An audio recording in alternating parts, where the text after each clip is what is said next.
প্রিয় বন্ধুরা, এই যে দেখেন এই দাগ কিন্তু একবারে আপনার শুকান ইডাতে ধলা হয়ে আছিল। ইডে এত শুকাইছিল, ইডে কিন্তু ধলা হয়ে গেছিল। এখন দেখেন সেখানে ধান লাগাইছে, তার মানে বিধান তুইলে কেঁদো দিয়ে কাটছে।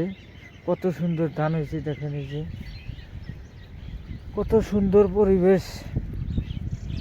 এটা কিন্তু আমাদের আসামে ধুবড়ী ডিস্ট্রিক্ট বিলেসিপাড়া দৃশ্য। এটা হলো রাস্তা, দেখেন কত শুকনা রাস্তা।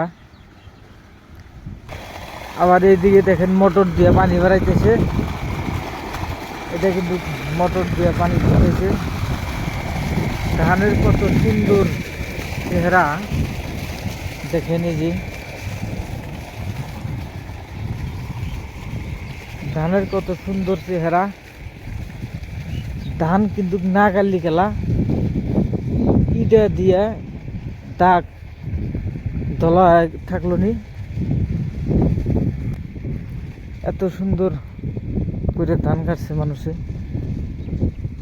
তো সবাই আল্লাহর কাছে দোয়া করবেন, ধান জানি ভালোভাবে কাটার জন্য তৌফিক দেয় আল্লাহ। আমি পরবর্তীতে আরও দেখাবো। ধন্যবাদ।